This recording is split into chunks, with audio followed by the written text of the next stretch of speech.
है कि ये घर तो 2 4 5 साल का बच्चा है ये सच में है। ये आप लोग इस बात पर आंखें मूंद कर बैठ सकते हैं, साइंस नहीं बैठा है, कि अप्रैल महीने के लास्ट सप्ताह में राजस्थान में आपको कपल ओढ़ना पड़ रहा है। ये मजाक नहीं है। ये बाकी सब सब्जेक्ट वालों को अपना थोड़ा धोकर सोच लेना चाहिए कि साइंस वाले 10 साल से चिल्ला रहे हैं कि जलवायु क्या हो रहा है, चेंज हो रहा है, परिवर्तन हो रहा है, परिवर्तन हो रहा है, ये हो गया है। और दूसरी बात सुन लो, इतना ही जोर लगा लेना तुम, खेती है ना, खेती खत्म है। क्यों है खत्म? खेती किस पर निर्भर है भाई? जलवायु पर। और जलवायु क्या होगा तुम्हें ही नहीं पता। ये तो ठीक है गेहूं कट गया, ये जो ये बारिश और ये चेंज हुआ है एकदम से, ये अगर फरवरी में हो जाता तो पका लेते क्या गेहूं, काट लेते क्या सरसों, और क्या गारंटी है क्या बनी होगा। अब तुम अगर इस बात से खुश हो रहे हो कि ये तो बढ़िया बात है, वर्षा हुई है, तुम्हें यह भी ध्यान होना चाहिए कि तुम्हें बचपन से इसीलिए पढ़ाया गया है कि मत करो प्रदूषण, दो ही काम होंगे, या तो सूखा पड़ेगा या अतिवृष्टि होगी। ये भी तो बात है ना, क्या होगी? अतिवृष्टि होगी। अब जैसे मौसम विभाग ने, इसरो ने, गूगल ने, सबने डाल रखा है कि इस बार पहाड़ों के अंदर जाना सेफ नहीं है। स्पेशली अभी तो पूर्वानुमान ही नहीं लग पा रहे कि ठीक है विक्षोभ बनाए, ये बनाए, कुछ भी कहते रहो, समझ ही नहीं आ रहा सच बताएं तो इसका। और इसका सबसे बड़ा रीजन क्या है कि जो पृथ्वी है, पृथ्वी में 2 रेफ्रिजरेटर हैं, एक नॉर्थ पोल और एक अब ये जो है ना आपका, और ये अंटार्कटिका और आर्कटिक 70% पिघल चुका है। 70% गया। सिर्फ और सिर्फ रशिया, अमेरिका और कनाडा के फायदे का काम हो रहा है। उनके फायदे का इसलिए हो रहा है कि बर्फ पिघलेगी तो जिसको आप पढ़ा करते थे कि बंजर साइबेरिया, वो दुनिया का गेहूं उत्पादक बनेगा सबसे बड़ा।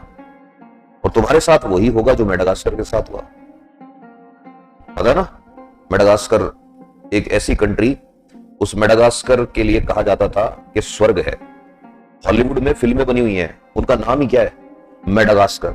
जैसे तुम्हारे लिए गोवा होता है जवानी के अंदर कि भाई चलो कहां चलते हैं, गोवा चलते हैं। ये होता है ना, अपन 2-3 महीने 4 महीने इस एज में जब हम थे, हमारे साथ भी यही होता था कि 2-3 लड़के लड़कियां हैं, ग्रुप इकट्ठा हुआ और चलो घूमने चलते हैं। पहला नाम क्या आता है? गोवा। ऐसे पैसे वाले लोग जो थे उनके दिमाग में आया करता था मेडागास्कर।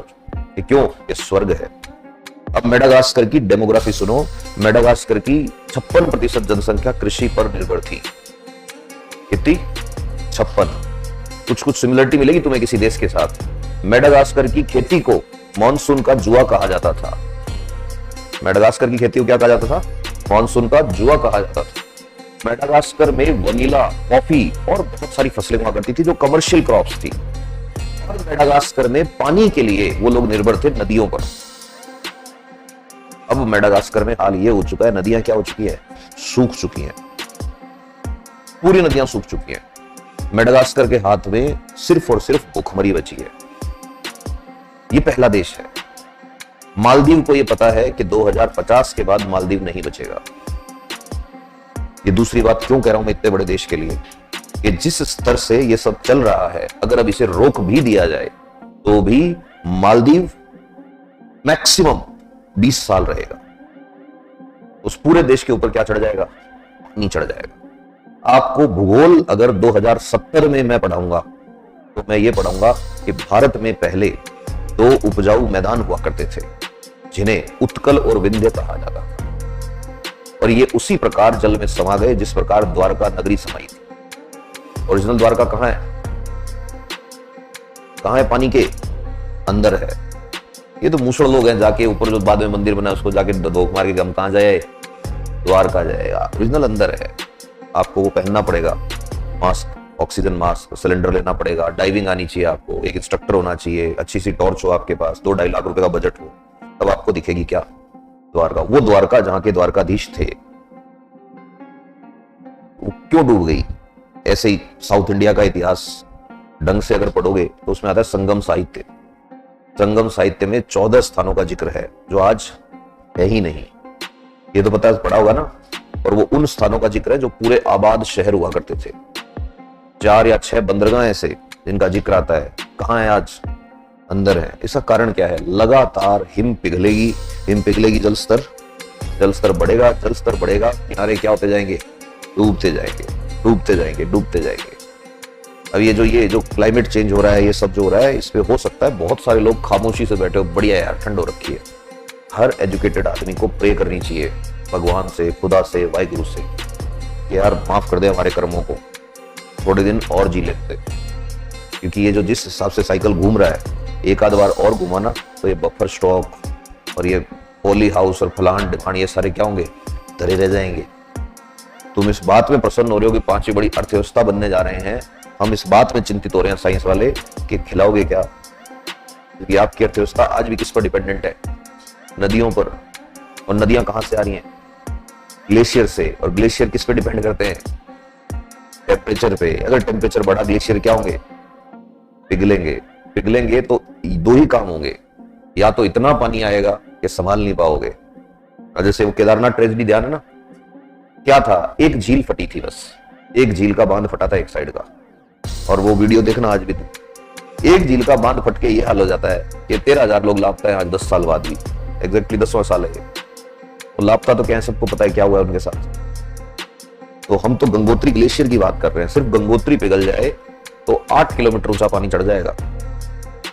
कितना, 8 किलोमीटर। ये बातें याद रखा करो हर बार जब पेन खत्म होने के बाद पेन फेंक देते हो। ये बातें याद रखा करो कि रिफिल खरीद कर आप भी योगदान दे सकते हो इसको बचाने में। क्योंकि ये जो ये प्लास्टिक आ रहा है, ये ऐसे ही नहीं आ रहा है। इसको जब आप देखोगे तो आप हैरान हो जाओगे। लेटिट्यूड लॉन्गिट्यूड, बस फर्क इतना है कि वो साउथ में है और इंडिया नॉर्थ हेमिस्फीयर। हेमिस्फीयर को क्या बोलते हैं, गोलार्ध। तू क्या बोल रही थी, गोलार्ध।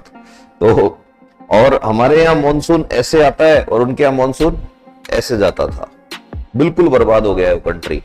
वहां खाने के लिए लोग ऐसे खड़े रहते हैं ऐसे कि पैकेट आएंगे, WHO वगैरह ये खाना दे के आते हैं। पीने के पानी के लिए नदियां जो हुआ करती थी उनके बॉटम में रेत खोदते हैं, उस रेत को चुन्नी में डालते हैं और फिर क्या करते हैं, ऐसे निचोड़ते हैं और वो जो पानी निकलता है उसको पीते हैं और बच्चों को पिलाते हैं। पानी पीने और पिलाने की वजह से बच्चों में दस्त होते हैं और हर 10 में से एक बच्चा 5 साल की एज से पहले क्या होता है, या तो मर जाता है या माल नरिश्ड हो जाता है।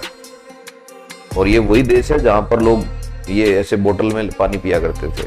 सिर्फ 10 साल के अंदर अंदर पूरी कंट्री खत्म हो गई। ऐसे ही मालदीव का पढ़ के देखना कि मालदीव क्या हो रहा है, धीरे धीरे डूब रहा है। ये चीजें पढ़ा करो, अखबार ढंग के पढ़ा करो। ये पत्रिका वास्कर में बर्बाद हो जाओगे, पटवारी बनोगे, इससे ऊपर कुछ नहीं होगा तुम्हारा। अच्छी चीजें पढ़ा करो। और नहीं तो कोई मैगजीन पकड़ लो, कोई हिंदी मीडियम की, कोई भी IAS वाईएएस वाली जो मैगजीन आती है ना, उनको पकड़ लो। पकड़ के केस स्टडी पढ़ा करो। ये उन लोगों के लिए जो RAS बनने आए हैं, उनके लिए नहीं जो नौकरी लगने आए हैं, है ना। केस स्टडी पढ़ा करो कि हाँ ये क्यों हुआ। फिर केस स्टडी का मतलब तुम्हारे